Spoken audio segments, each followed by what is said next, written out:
आता आम्ही तुम्हाला अशा ठिकाणी नेणार आहोत जिकडे एक नाही दोन नाही तब्बल 80 शाळांना जो आहे तो ISO दर्जा मिळालेला आहे. कुठे नेमकं हे घडलंय बघूया.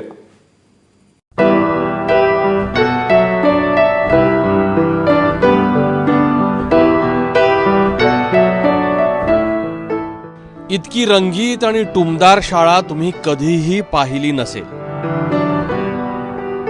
बीडच्या गावंदरा गावातली ही जिल्हा परिषदेची शाळा आहे, जिला चक्क ISO मानांकन मिळालंय. पोरांना रमवणारी चित्र, हिरवागार परिसर, स्वच्छ मैदान, विविध प्रयोगांनी भरलेले वर्ग आणि बोलक्या भिंती.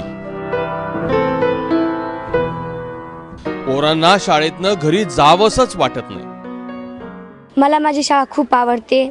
मला माझा अभिमान वाटतो की मी अशा शाळेत शिकले की त्या शाळेत सर्व सुविधा उपलब्ध आहेत. पाठ्यपुस्तकातील ज्ञान तर शिकवतातच, आपल्या परिसर समाजामध्ये वागायचं कसं, आपल्या परिसराविषयी सुद्धा माहिती सांगतात. बीड हा ऊसतोड मजुरांचा जिल्हा, त्यामुळं पोरंही मायबापासोबत फिरस्तीवर असायची. पण शाळेनं रूप पालटलं आणि पोरं आता गावातच राहू लागली. मी काम करीत होते पण येऊ देत नव्हते पप्पा ते कारखान्याला. किती वेळा तू कारखान्याला गेली? सर 5-6 वेळा गेले. शाळा नसली घरी करमत नाही, शाळेत आल्यावर करमत, कारण शाळेत सगळं वातावरण खूप चांगलं आहे. घरी एकदम बसू वाटत नाही, त्यापेक्षा रोज शाळेत येऊन खेळू वाटतं, बसू वाटतं. पण हा बदल काही एका दिवसात झाला नाही. त्याला कारणीभूत ठरला एक भन्नाट किस्सा. शिक्षणाधिकारी यांनी शाळेला भेट दिली आणि एका विद्यार्थींना असंच विचारलं, तिला तुझ्या शाळेचं बाहेर जे अंग आहे ते मला काही आवडलं नाही.